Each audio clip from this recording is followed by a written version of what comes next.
বাসায় তৈরি করে নিচ্ছি মজাদার পাউরুটি, তাও আবার দোকানের মতো। আসসালামু আলাইকুম এভরিওয়ান। পাউরুটি বানাতে নিয়ে নিচ্ছি এখানে 1.5 কাপ ময়দা।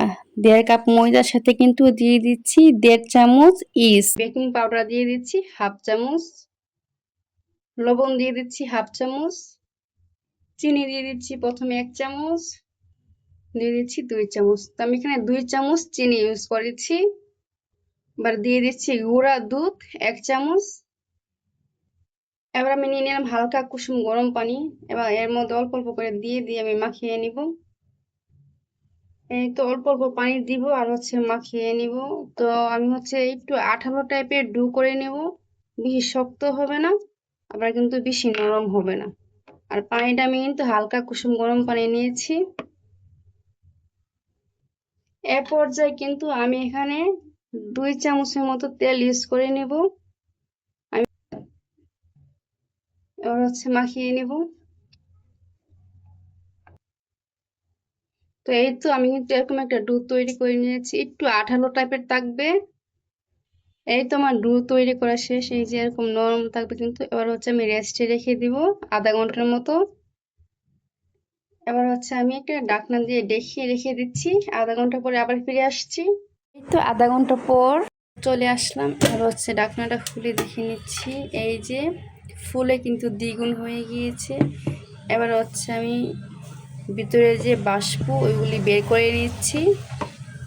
পর ভালো করে মতে নেব আগে। আর ডোটা ভালো করে মুতে নিয়েছি। এবার এই যে এরকম করে আমি 2 হাত দিয়ে উল্টিয়ে দিচ্ছি। এ পাশটা ভিতরের দিকে নিয়ে ঢুকাবো। আর এই যে এরকম করে নিচ্ছি, এরকম করে নিয়েছি। এবার একটা মোল্ড নিয়ে নিব।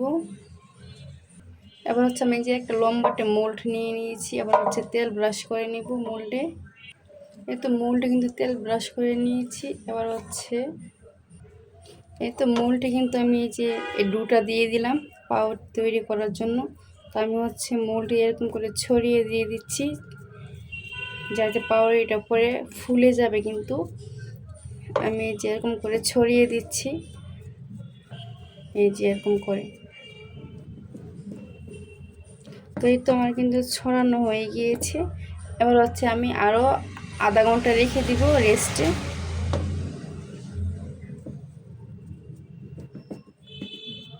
এই তো আমি কিন্তু ছড়িয়ে নিয়েছি। এবার আরও আধা ঘন্টার মতো মোল্ড রেখে দেব। তখন কিন্তু পাউরুটিটা ফুলে উঠবে। তখনই আমি বেক করে নিব চুলায়।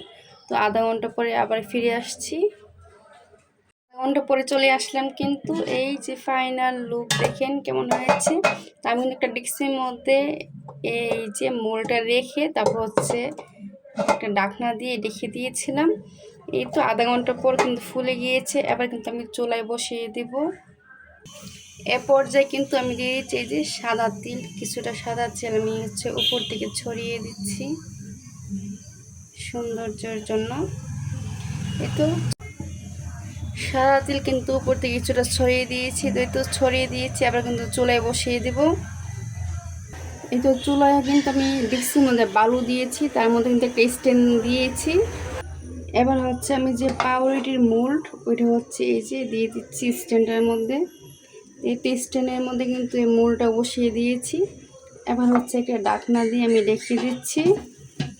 এই যে 20 মিনিট আমি বেক করে নিব।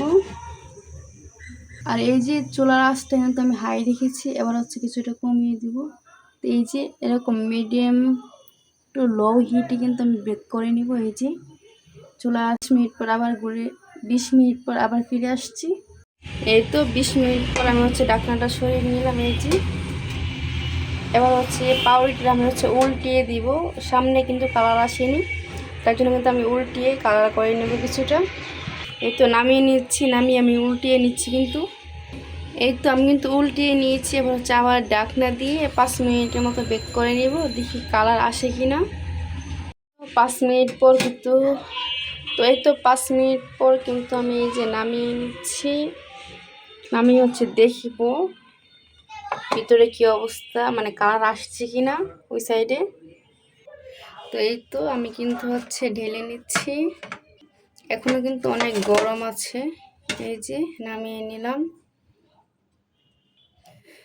তাই তো আমরা কিন্তু পাউরুটি রেডি হয়ে গিয়েছে, এই যে দেখতেই পাচ্ছেন, এই যে কালার হয়েছে। কিন্তু এদিকে বেশি কালার না হলে কিন্তু মানে যেহেতু কালার এসেছে চুলায়, তাও কিন্তু যথেষ্ট, খুবই খারাপ লাগছে না। আর খুবই সুন্দর একটা ফ্লেভার আসছে পাউরুটির। আমি কিন্তু ব্রেডটা এবার কাটবো, দেখি ভিতরে কি অবস্থা। আমি তো এখনো বলতে পারছি না ভিতরে কি অবস্থা আছে এখনো। তো এই যে দেখেন পাউরুটির ভিতরটা কেমন হয়েছে। এটা অবশ্যই এখনো মচমুচে আছে, এই যে মচমুচে। যখন ঠান্ডা হয়ে যাবে তখন কিন্তু নরম হয়ে যাবে। আর এই যে পাউরুটির ভিতরটা কেমন দেখেন, সেম টু সেম দোকানের মতোই কিন্তু পাউরুটি হয়েছে। তো আমি হচ্ছে ঠান্ডা হওয়ার পরে কেটে নেব, কিন্তু অনেক গরম। এই যে পাউরুটি। আজকের ভিডিও এ পর্যন্তই বন্ধুরা। ভিডিওটা ভালো লাগলে লাইক কমেন্ট শেয়ার করে দিবেন। আল্লাহ হাফেজ।